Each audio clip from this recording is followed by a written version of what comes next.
Now, the United States has announced a $127 million in aid for Southern African countries where the worst drought in decades is affecting millions of people.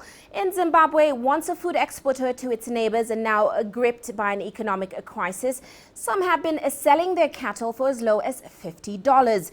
The Southern African Development Community seeks more than $2 billion in aid for drought-hit member states. The UN's World Food Programme says the El Nino-induced drought has devastated crops. It has declared Southern Africa its highest level emergency and says 18 million people need urgent food assistance in 7 countries. Now, the countries include Lesotho, Madagascar, Malawi, Mozambique, Swaziland, Zambia and Zimbabwe. Now, joining me in the studio is Ishmael Sunga. He's CEO of the Southern African Confederation of Agricultural Unions. Welcome to the show, Mr. Ishmael. Thank you. Now, like we just said, the UN Food Agency has declared its highest level emergency in terms of food security in the Southern African region. It's currently going through a drought. Now, as the voice of farmers in the region, how are you approaching the situation right now? Just to confirm, thanks for the question, to confirm that the situation is really dire. We did a survey for all our members a couple of months ago to understand what is the impact of that drought on them as opposed to the impact of drought on the general populations. And it confirms really what most research is suggesting, that there's loss of capital, loss of confidence, and also loss of dignity, and really it's a bad situation, something that requires drastic attention in many various ways that I will expand later. Now, according to the World Food Programme, it says the region needs about $549 million to, of course, help the 18 million people get emergency food assistance. Many farmers currently in the region are facing quite a lot of debt. And of course, they need the financial assistance. What are your views on this target that the World Food Programme put down? And of course, what do farmers in the region really need, in your opinion? I think in terms of what farmers really need, the first thing that they need is production restoration, capacity to be able to produce for the next season. What we need to do right now is to ensure that there is confidence in investing, at least for the next season. That requires you to restore the capital that was lost, and you need to provide and deploy public resources towards that. There are no other mechanisms for it. Then there is the issue of drought support in terms of their just general household requirements. Then thirdly, there's need for some kind of relief towards debt that they incurred as a result of this devastation. And then, of course, there is also the issue of provisioning of water facilities and beginning to think much more long-term about what next, because what next is going to be determining our survival for the future. And you're talking about relief. Where is this relief going to come from? If we're talking about countries like Zimbabwe, which is currently facing a tough economic time. Where is this money going to come from? Are we going to rely on aid, or should our governments, start working on policy? What are your thoughts? We think that within the current arrangement, we can be a bit more innovative in how to deploy the limited resources that are available either from development support or from the government themselves, and also indeed from the private sector and the farmers themselves.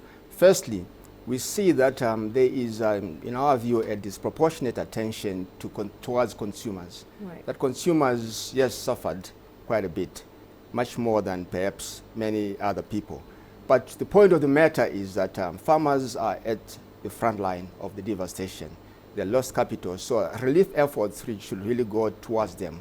And that could be in the form of seed, in the same form of fertilizer, in the form of equipment, or in the form of livestock, so that they're at least able to be back on their feet in the next season. And again, one other aspect could be insurance, which is deployment of public resources towards the subsidization of insurance. Well, this is a national catastrophe, and farmers on their own are not and should not be expected to bear the brunt of that national calamity.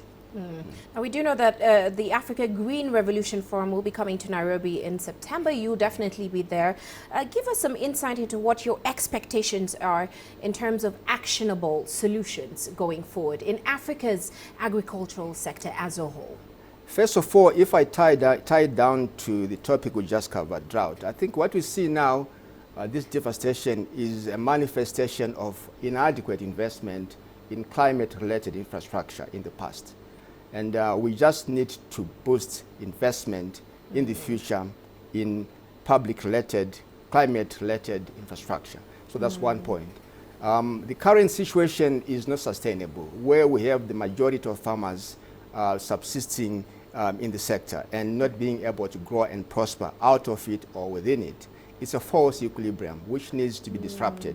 We really need to do things very differently, to think big, to think long-term, and to think strategic. And is this on the policy level or, you know, at the grassroots level? That is at the planning level. At the planning level, let's have planning frameworks of beyond 30, 40 years, because agriculture is a long journey. It takes a long time to bring stuff to fruition. It requires a stable environment that enables you to invest over a longer period of time. We need finance capital, which is for as long as possible, as much as possible, and of course as cheap as possible because of the nature of the problem. And if we look at agriculture into the future, we really need to really tool up much more manifold than we currently are doing.